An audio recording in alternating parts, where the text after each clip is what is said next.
Ok, Luiz, primeiramente quero dizer que é um grande prazer, é uma honra estar aqui conversando com você, tá? E dizer que você realmente é uma referência, né, para todos nós, principalmente para quem almeja, né, seguir aí essa profissão. Muito obrigado, o prazer é meu. Eu acho que ter a chance de falar sobre a imprensa esportiva de uma maneira geral, a imprensa geral, a imprensa noticiosa e tudo quanto é tipo de jornalismo é sempre muito prazeroso. Com certeza. Luiz, quero começar falando lá de trás. Você nasceu em Ponta Grossa, né? Veio muito cedo aqui para Curitiba. Com 18 anos você iniciou sua carreira na Rádio Cultura, em 1969. Como foi este início para você? Foi uma coisa assim até engraçada, porque eu tive a oportunidade de entrar, eu cursava administração na Federal, que eu concluí. E estava no primeiro ano da faculdade quando apareceu um edital dizendo: a Rádio Cultura está querendo ampliar o seu quadro e melhorar o nível de seus funcionários e por isso está contratando locutores e tal. Eu me recordo que eu e um amigo meu, José Clos, que também fez carreira e até hoje ele é um vozeirão, assim, grava muito comercial, faz Papai Noel, nós fizemos o concurso, o teste, e na mesma época eu fiz um concurso para o Citibank também. Passei nos dois, no Citibank e na Rádio Cultura, no teste. E meu pai estava super feliz que eu ia para o Citibank, uma coisa estável, eu preferi ir para a rádio. Ele só foi reconhecer isso anos mais tarde, quando eu comecei a fazer cobertura no exterior e tal. Então foi assim, eu comecei como locutor comercial, o cara que leu o anúncio, né? Então era um apresentador de música, e agora você vai ouvir a música tal, com fulano de tal, não sei o que, eu dava lá 8 horas, 10 minutos, você compra as melhores opções de livro na livraria Guion, sei lá. E foi assim, daí com o tempo comecei a entrar na área esportiva também. Bacana. Luiz, em julho de 2001 você ganhou o título de cidadão honorário aqui em Curitiba. Queria que você falasse um pouquinho sobre isso, como foi ganhar esse título. Foi super bacana, né? Porque eu já me considerava curitibano, né? Eu vim para cá em 65 para fazer o segundo grau. E curtia muito a cidade, curtia muito o rádio aqui na cidade, né? As pessoas que conhecem a minha carreira como jornalista esportivo sempre vem aquela pergunta que é fatal: você torce para quem? Qual é o teu time? E eu dizia assim, eu só tenho um time na minha vida, que era o Guarani de Ponta Grossa. Ainda é, né? O clube existe ainda, só não tem mais o futebol profissional. Mas o que me interessava mesmo, eu sempre gostei de ouvir, era o rádio. Eu ganhei um radinho de pilha pequenininho, e tinha 13, 14 anos. Eu lembro que eu ficava ouvindo à noite escondido debaixo do travesseiro, porque meus pais não deixavam a gente dormir muito tarde, então a gente ia deitar cedo, mas eu ficava acompanhando toda a programação noturna do rádio, principalmente São Paulo, Rio de Janeiro, que pegava muito na onda média à noite lá em Ponta Grossa e também já aqui em Curitiba, e eu me encantava pelas transmissões esportivas. Então me identificava muito com a cidade, e desde então eu tive em Curitiba a minha casa mesmo, né? Eu gosto muito de Ponta Grossa, só que não tenho mais nenhum parente lá. Sim. Então não tenho nenhuma referência a alguém que eu possa ir visitar. Nunca mais voltou para lá, então? Não, eu já voltei algumas vezes, inclusive profissionalmente, né? Transmiti jogo lá. Cheguei aí em casa de amigos, mas alguns, acho que todos que existiam lá já ou faleceram ou se mudaram. Se eu fosse hoje, seria como turista. Eu iria lá, ia comer alguma coisa no restaurante do Micules, lá que é famoso, que é bom, e voltaria para cá. Eu estive perto de Ponta Grossa agora, um tempo atrás, quando eu fui convidado a conhecer um restaurante novo que tinha aberto no Parque Vila Velha, quase em Ponta Grossa, né? Mas não cheguei a ir lá. Então as minhas referências estão todas aqui, eu fiz faculdade aqui, eu comecei a namorar aqui, fiquei noivo aqui, casei aqui, tive filha, separei, toda a sua história casei de novo, tive mais filhas, mas tudo aqui. Essa sua paixão sobre a gastronomia a gente vai falar daqui a pouco, né? Que eu sei que você tem essa paixão aí. Você tem mais de 50 anos de carreira no jornalismo, né? Passou por várias funções em inúmeros veículos de comunicação. Sem dúvida você tem aí uma história de sucesso, bastante sucesso, né? Depois de todo esse tempo de carreira, como é para você a sensação de ter contribuído com a informação que provoca mudanças na sociedade? Eu fico muito feliz por ser esse porta-voz. Eu acho que o papel da gente na imprensa é ser porta-voz. da informação, seja a informação boa, a informação ruim. Eu fui realmente... Eu tive realmente várias funções no jornalismo. Eu trabalhei... Então comecei como locutor comercial, passei a repórter esportivo, porque eu falei pro cara da rádio, tinha um jogo do Santos aqui em Curitiba, e o cara era um comentarista, todo dia tinha um comentário, 2 minutos com fulano de tal lá na Rádio Cultura. Eu falei, pô, senão vamos transmitir um jogo, o Pelé vai jogar aqui? Não dá, não tem equipe, tem um cara que narra, mas não tem repórter. Eu falei, mas eu sou repórter esportivo. Era nada, tinha 2 meses, mas eu ouvia muito, eu sabia mais ou menos como fazia. E entrei, daí fui para repórter esportivo, deu super certo.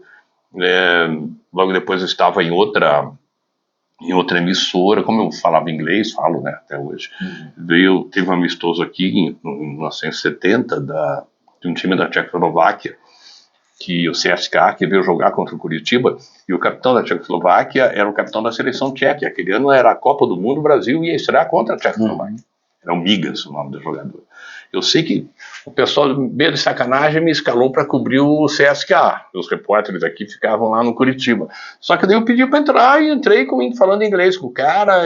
Eu sei que terminou essa parte, eu estava falando para 7 emissoras de rádio, com todos os microfones, e falando sobre o Brasil e Tchecoslováquia. Então, começou assim. Daí, passei mais tarde a narrar futebol, daí comecei a trabalhar na televisão, apresentador, a partir de 75 também, estreiei na televisão. A primeira notícia que eu dei foi o que nevou em Curitiba, dia 17 Olha de só. julho, foi a coincidência. Teve neve em Curitiba, hein? Teve. E daí nessa função, era a Globo, era a TV Iguaçu, ainda era a Globo, mas depois a Globo saiu, a equipe que era de 40 e poucos jornalistas foi diminuindo, nós ficamos em 6, e eu acabei virando chefe de jornalismo, porque... Eu tinha o registro de jornalista, né, profissional, tinha alguns que não tinham. Eu sei que fui diretor de jornalismo, chefe de jornalismo, repórter, comentarista de jornalismo de notícia mesmo, de uma maneira geral. Fui para o estado do Paraná, que era do mesmo grupo que eu trabalhava na Gazeta do Povo. No estádio também fui chefe de reportagem, chefe de redação. E como chefe tomei algumas atitudes. Aluguei um avião uma vez, porque precisava. Quando caiu o avião do Bamirindos, era um sábado à tarde, o diretor de redação não estava, era eu, o chefe de reportagem, que tinha que definir. O cara estava no aeroporto do Bacaxiri, querendo saber, eles acharam o avião. Depois de uma semana, e aqui tem um avião aqui no Bacaxiri, na base aérea, no aeroporto do Bacaxiri, que os caras alugam, o pessoal da rádio tal, vai, será que nós vamos? Falei, vamos. Quanto que é? Não sei, vamos. Por sorte acharam, e realmente nós demos a notícia. Se tivesse sido furado, até hoje eu acho que eu estaria sendo cobrado por isso. Então eu passei por essas funções todas, assim, o jornalismo me atraiu em todos esses campos, e eu me sinto muito à vontade para passear por essas diversas áreas, porque eu frequentei todas, né? Faltava só a gastronomia. Assim que o seu começo foi, você se jogou mesmo, né? Foi por amor mesmo. Foi. E as coisas foram acontecendo. Foram acontecendo, valeu muito, a gente viajava muito, principalmente pelo futebol, né? Hoje em dia, infelizmente, quem trabalha nessa área de futebol não viaja mais. O pessoal transmite pela televisão, sentado no estúdio, né? Foi aí que o rádio cruzou o teu caminho, ou ele cruzou o teu caminho desde sempre? Não, tudo começou com o rádio. Com rádio, né? Com essa... A TV até então. Com esse chamado lá na faculdade. Aí eu me formei e tal, não precisei, não. Eu cheguei até a trabalhar uma época como gerente administrativo, mas daí já virei numa empresa de venda de títulos. Daí já, logo em seguida, mas já virei assessor de comunicação, porque eles sabiam que eu era jornalista, ou ia onde eu me dava melhor. Eu sempre brinco assim, eu não nasci para ficar sentado no mesmo lugar o dia inteiro. Eu posso trabalhar de manhã, à tarde e à noite em horários alternados, como já acontecia, né? Tinha uma época que eu trabalhava na televisão de manhã, no jornal à tarde e na rádio à noite, transmitindo o jogo na noite, e era um atrás do outro, e eu conseguia me organizar de tal maneira que pudesse cumprir os 3, e terminava de madrugada comendo uma carninha do Bar Palácio e tomando uma cerveja. Então, mas era o ritmo, claro, eu era jovem também, facilitava, né? Então você sempre soube o que queria, né? Sempre soube.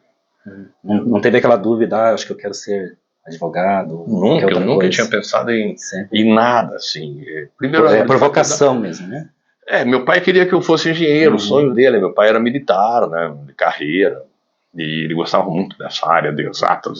Lá em Ponta Grossa ele dava aula de matemática para os que tinham dificuldade. Eu até assistia às aulas juntos porque eram meus amigos, colegas. Mas eu tinha facilidade também, mas não gostava. A área de exatas nunca me atraiu. Mas ele queria que eu fizesse engenharia. Eu lembro que eu fiz o vestibular de engenharia. Quase desmaiei na prova de geometria, que eu tinha 17 anos, mas aquela coisa que você fumava escondido, então, fiquei tão nervoso e podia fumar durante a prova. Fumei, dei 2, 3 tragadas em seguida, 7h30 da manhã, desmaiei, eu nunca acordei. Na enfermaria, terminei a prova, passei no vestibular. E daí, minha mãe sabia que eu não gostava da área, passei porque meu pai achava bacana, mas ela sabia que eu não ia fazer, eu não iria fazer o curso. E apareceu, ela falou, olha, tem uma segunda chamada aqui do curso de administração. Como eu tinha me preparado para fazer engenharia, passei em segundo lugar, foi super fácil. E fiz porque era uma coisa que a administração está na vida de todos nós, né? Você ou administra a tua casa, ou o teu... Você tem um pezinho lá nas exatas também, então. Tem, é uma coisa que pô, você tem que ter, senão você perde a conta e fica com saldo negativo no banco. Agora, Luiz, você era muito menino, né, quando surgiu a TV no Brasil, né? A TV até que ela é recente, né, vamos dizer assim. E depois com o surgimento, com o advento da internet, na década de 90, você já tinha uma carreira aí consolidada, né, no meio de comunicação. Em algum momento você pensou assim, bom, a TV não acabou com a rádio, porque havia essa discussão, né, mas a internet vai. Em algum momento você teve essa... Acabar com o rádio, eu acho que não, porque o rádio tem a vantagem do dinamismo, né? Em qualquer lugar que você se encontre, o rádio é o primeiro veículo fácil de alcançar, porque você pode pegar a internet aqui, mas o que você vai pegar a internet aqui para sintonizar a rádio? Porque você quer saber o que está acontecendo, você não vai entrar numa rede social, uma rede de informações, porque a rede de informações depende de informações, o rádio é direto, é espontâneo. Qualquer um usa a internet para entrar e falar no rádio, no caso, hoje, eu na CBN, por exemplo. A CBN, ela dá a informação em cima da hora, não tem que ficar esperando, né? Não tem que depender de imagem aqui ou ali. O rádio tem essa rapidez de chegar com a informação muito mais rápido, né? Eu acho que não termina assim, porque são caminhos, são trajetórias diferentes, né? Talvez se completem. Sim. Ainda falando sobre esses desafios dos meios de comunicação, né, principalmente essa concorrência assim, quase que desleal entre a rádio, TV e internet, na tua opinião, como atrair esse público jovem, antenado, midiático e consolidar o público já existente, o ouvinte já da rádio? É uma situação meio complicada porque você não consegue atrair muitos jovens. Pelo menos não com a programação de informação. Mas você consegue atrair público jovem com programação que atrai o público jovem. Nós temos aqui em Curitiba, por exemplo, uma rádio chamada Mundo Livre, que é super ouvida porque, embora as músicas sejam todas do meu tempo de jovem, então, que toca Iron Maiden, Pink Floyd, Beatles, que a gurizada de hoje ouve, porque mexe com qualquer jovem, porque foram músicas feitas por jovens na época que os jovens curtiam, então eles entram quando conhecem esse tipo de programação. Eu ouço a Mundo Livre porque eu gosto muito, mas eu sempre brinco com o pessoal da lá que eu conheço. É uma rádio jovem para aqueles que são jovens sempre, ou para os que foram jovens e ainda gostam disso. Você consegue atrair, você tem que oferecer ao jovem algo que ele possa te dar de retorno, seja o carinho, o interesse. Por exemplo, essa emissora tem show aqui, vai ter show do Lobão, agora vai ter show do Barão, vai ter show do... Eles têm ingresso, então eles levam o ouvinte lá para conhecer o cara, para receber um autógrafo. Aí você consegue, é uma maneira do rádio sobreviver. De uma maneira geral, para pegar esse público, é isso. Tem o público mais conservador, que gosta daquelas músicas, tem o cara do sertanejo, que felizmente está diminuindo, que era muito chato. Mas tem um público específico, né? Sertanejo mais universitário, né? Tudo. E ainda falando sobre essa geração midiática, obviamente imediatista, né? O que eles procuram, na tua opinião, também está no rádio? Dependendo, né, da maneira como o rádio agir com isso, né? Porque aquilo lá é tão rápido, as mudanças são tão repentinas que é difícil acompanhar, né? Um dia o cara tá no Reels, outro dia tá não sei aonde, e quando você menos pensa, tem uma ferramenta diferente, e eles são muito rápidos, o jovem é muito rápido. Eu lembro que um dia eu tava batendo em casa para tentar fazer, localizar, puxar uma foto, o meu neto de 7 anos, não, é assim, então, tudo certo, né? A facilidade que eles têm com isso, é uma facilidade que eu me lembro, que eu tive muito no começo da internet, de uma maneira geral, dos próprios computadores, quando chegaram, eu adorei, eu achava super fácil se poder lidar com aquilo. Mas, claro, com o tempo eu já não tenho mais essa velocidade, mas eles têm. Se o rádio oferecer opções assim, que eles possam interagir de alguma maneira, e isso que eu digo, a participação do ouvinte com eles, daí eles conseguem. Inclusive a rádio também está no celular, né? Sim. Então, tá ali no alcance das mãos, né? Então a gente falou muito sobre esse público jovem como ouvinte. Eu gostaria que você falasse um pouquinho para esse mesmo público que estão aí iniciando suas carreiras, querem procurar uma colocação de trabalho na rádio como comunicadores, como produtores, até mesmo como técnicos. Que conselho você daria? Conselhos? Paciência e perseverança, porque o mercado não está fácil, como o mercado de qualquer área não está fácil, né? Você chega hoje para começar no rádio, por exemplo, no caso da CBN, tem que ter curso de jornalista, embora não se exija isso formalmente perante a lei, mas os órgãos sérios de comunicação ainda mantêm isso, a necessidade de ser claro. Você vai conseguir um estágio, começa com esse ponto de estágio, daí você tem que se dedicar ao máximo para brilhar nesse estágio, para ser reparado, ser reconhecido, na primeira vaga você poder ser chamado. E isso vale para as outras áreas também. Você falou do operador de som, do técnico, enfim, são todos, o programador musical. Você tem que ter conhecimento. Eu quero aparecer lá na rádio tal, quero ser apresentador de programa de música, sei lá, música gospel, música rock, música sertaneja, samba, sei lá o que for. Você tem que ter conhecimento daquilo. Se você chegar e dizer, olha, eu sei fazer isso,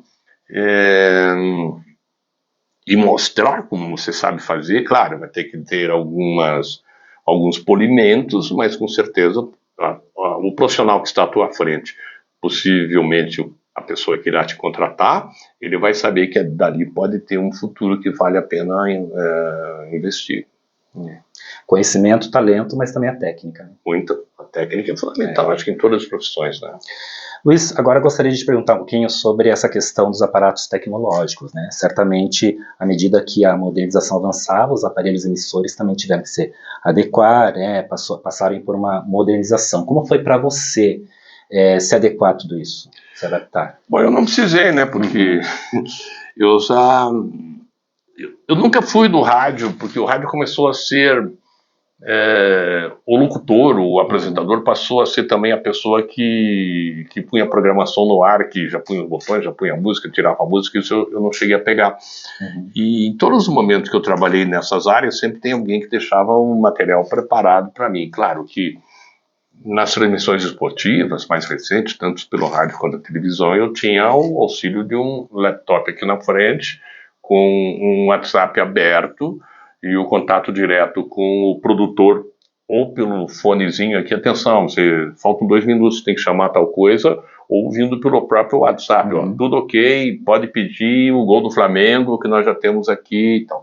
Então são adaptações, assim, eu não tive essas mais pesadas, como de um disc jockey de uma emissora de rádio, que hoje mexe e aperta todos aqueles botões. Eu aqui na CBN, se eu for olhar aquela mesa lá, eu fico olhando, eu não sei como é que os caras fazem, porque também nunca me interessou, porque eu nunca precisei fazer isso, né? Antigamente eu lembro que eu sabia operar, se precisasse, eu gravava algumas coisas nos estúdios, sabia conectar o microfone, mas isso faz tempo, né? Luiz, agora mudando um pouquinho de assunto, né? Você sempre foi aí um narrador esportivo, sempre foi um repórter esportivo, e a gente sabe que você tem uma outra paixão, que inclusive você trouxe em 2 formatos aqui para a Rádio CBN. Você pode contar um pouquinho para nós como surgiu esse gosto pelos pratos? Eu sempre gostei.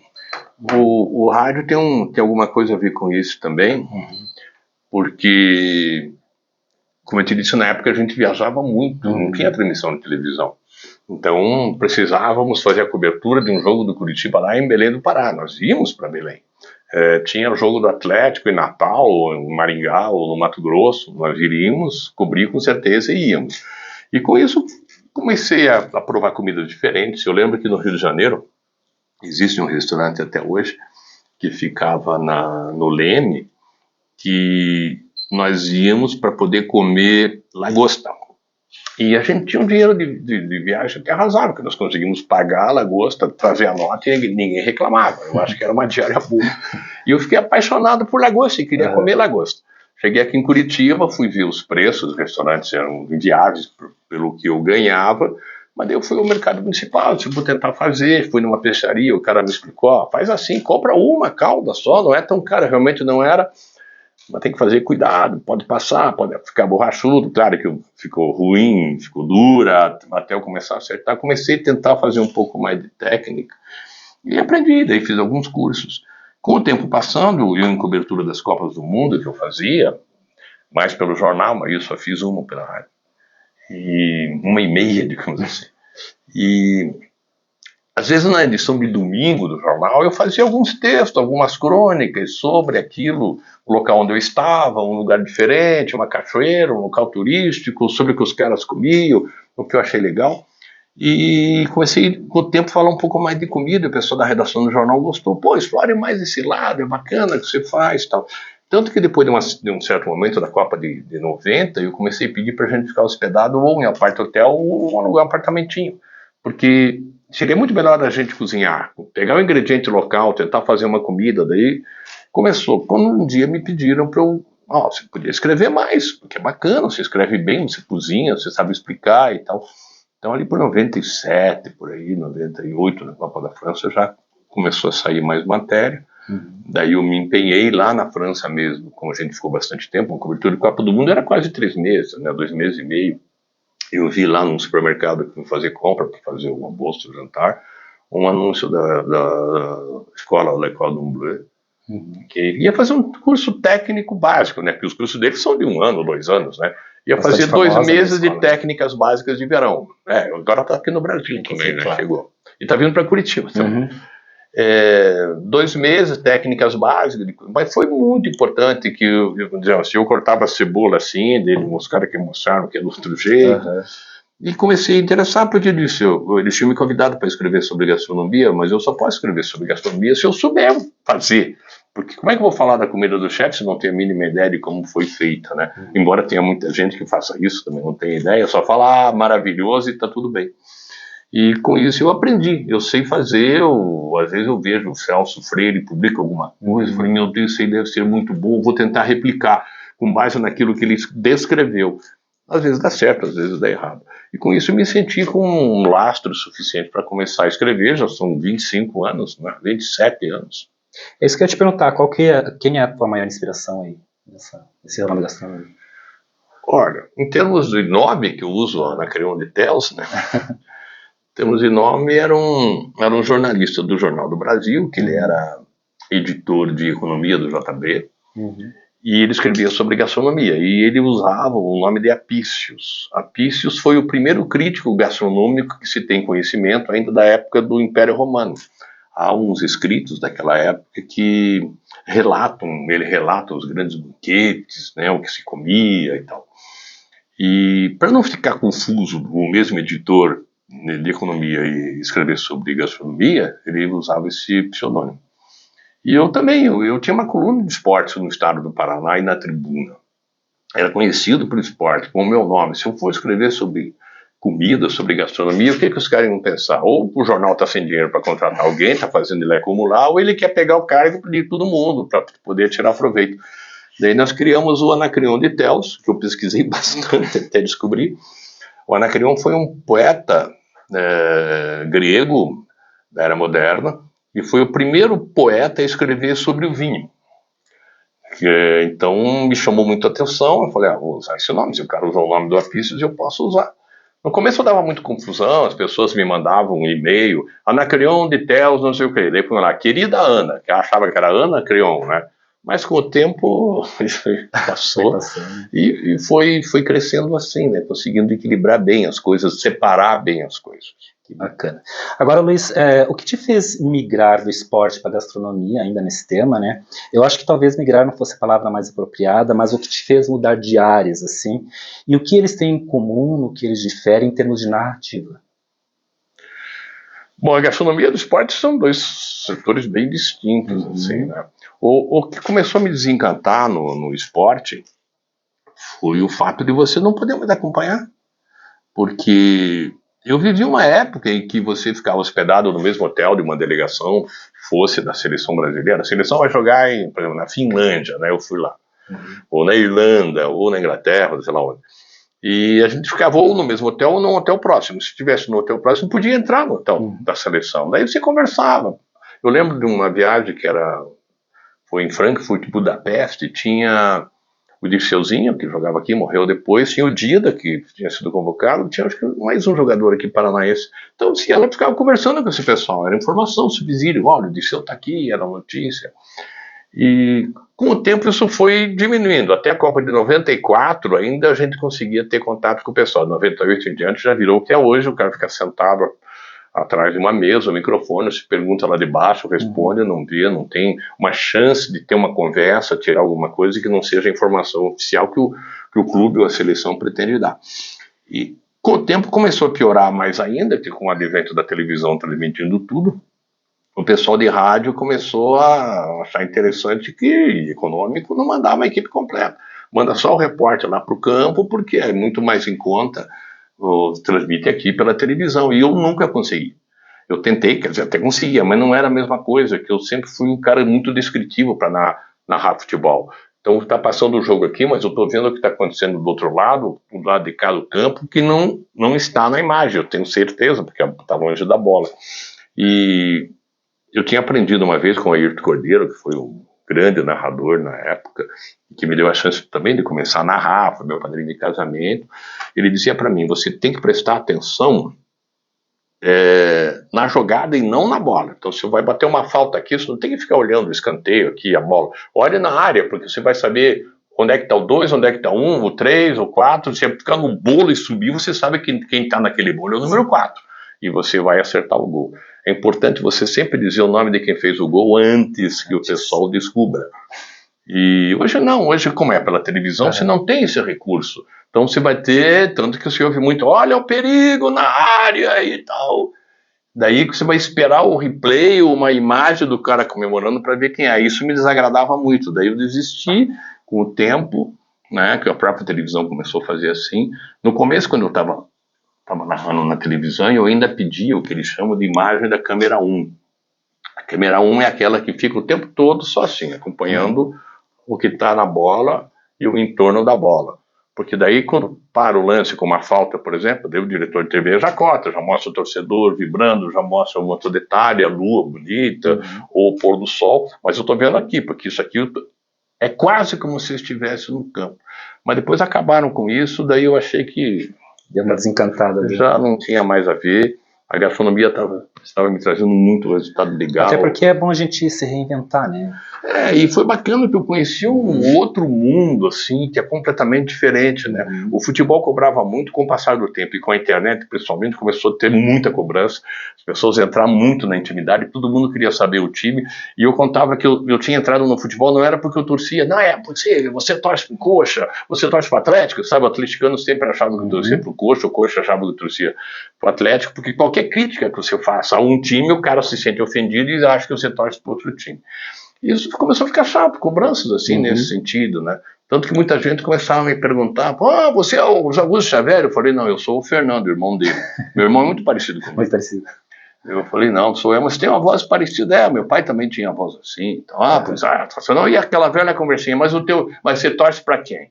Então eu evitava ir nesses lugares, me incomodava. A gastronomia me dá um retorno espetacular, o fato de eu conhecer, você viu, eu estava entrevistando a chefe, a Débora Calegari, que é o braço direito da Manu, um dos principais cozinheiros de Curitiba, o carinho que eles têm pela gente. Então, isso é um retorno que te reconforta, sabe? Isso faz com que você pense em muito mais novidade, muito mais coisa. Também, né?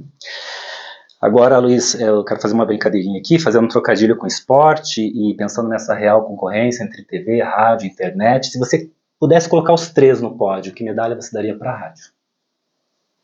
Internet, rádio e o quê? A TV, rádio e internet.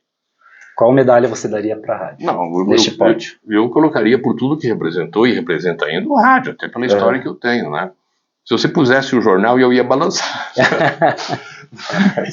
Mas entre TV, rádio, ou a rádio ficaria no alto do pódio. Porque, como a gente já falou antes, o rádio ainda está vivo com a internet, inclusive. Né? Então, para mim, seria a diferença fundamental. A internet talvez ainda amadureça um pouco. O fato de todos poderem participar, porque todo mundo virou jornalista, meu Deus do céu. Felizmente hoje estão cortando muito essa coisa da fake news. Era um mundo de mentiras e todo mundo achou que podia dar informação. E veio muita coisa errada e aconteceu muita coisa ruim por causa disso. Mas você daria a medalha de? Medalha de ouro. De ouro. Seria o alto do pódio. Aí sim. O que mais valeu. Então, imagino que uma das razões que te levou à rádio foi o deslumbre. Né? E passados um pouco mais de 100 anos da rádio no Brasil, o veículo ainda te encanta? Não é possível ser lá dos meus 100 anos. Me encanta, eu ouço muito rádio, eu ouço rádio o dia inteiro. Eu ouço no carro, procuro ouvir em alguns outros momentos as rádios que me interessam, como eu te disse. Eu ouço, claro, evidentemente muito a CBN no meu trabalho, mas eu gosto muito de ouvir essa Mundo Livre, ou rádios que atinjam aquilo que me confortam, que me agradam de uma maneira geral. Eu acho que tem um futuro enorme pela frente e, se depender de mim, vai muito longe, assim, né? Porque ele sobreviveu a tudo isso. Qual a coisa mais magnífica que você admira no fazer rádio ou no rádio, e o que você acha que o rádio ainda precisa evoluir? O rádio precisa um pouco mais de profissionalismo, né? Infelizmente tem muita aventura, mas eu não sei, porque eu acho que está isso em todas as áreas, porque os dirigentes, né, os proprietários, os investidores às vezes querem respostas muito imediatas e não aguardam o amadurecimento de trabalhos que possam ser melhor aproveitados. Principalmente isso. E também profissionalismo por parte dessas pessoas que vão trabalhar, que às vezes se deslumbram e passam do ponto com muita facilidade. Mas é coisinha fácil de resolver. E quem foram seus grandes ídolos no rádio? Bom, eu quando era criança, era menino, eu acompanhava muita programação. Eu passava muito no norte do Paraná, 3 meses quase. Meu pai é de Tomazina, então as férias minhas eram lá, beira do rio, e ouvindo o rádio lá, e lá a rádio de onda curta. Então eu pegava muito, por exemplo, a Rádio Bandeirantes. Eu sabia a programação da Rádio Bandeirantes de São Paulo inteirinha. Começava com Enzo de Almeida Passo, passava para o Humberto Marçal, depois vinha o Fernando Solero, sabe, no dia a dia mesmo, programação musical. Então eram pessoas que eu admirava, e eu brincava de rádio em casa. Eu brincava que eu era o Humberto Marçal, porque ele até tinha uma vinheta, que era às 10 horas o programa dele. Era 5, 4, 3, 2, 1, Humberto Marçal. Era o show das 10. Bacana. Que era super bacana, era um cara que eu gostava. Tinha o Luiz Aguiar também, que depois até cantou, virou cantor, tal. Tinha um programa. E claro, tinha uns da área esportiva, tinha alguns narradores que me impressionavam muito.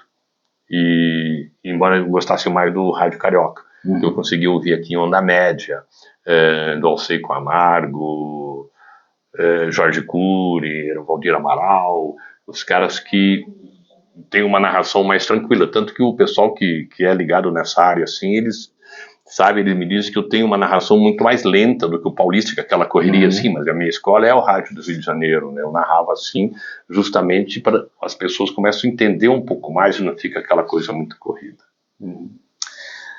Excelente. É isso? Luiz, chegamos então ao fim de nossa entrevista. Isso. Mas antes, eu gostaria de saber o seguinte: se você tivesse que fazer uma declaração de amor ao rádio, o que você diria? Bacana, ainda bem que você nunca me abandonou. Graças a Deus, né? Luiz Augusto Xavier, muitíssimo obrigado por sua entrevista, por ter despendido esse tempo que a gente sabe que é precioso aqui conosco, tá? Você realmente é uma grande inspiração para todos nós. Valeu. Tá? Muitíssimo obrigado mesmo. Eu que agradeço. Demorou para a gente conseguir ser até o horário, mas felizmente deu aconteceu. certo. Mas valeu. Obrigado a você, obrigado a vocês. Tudo de bom. Obrigado.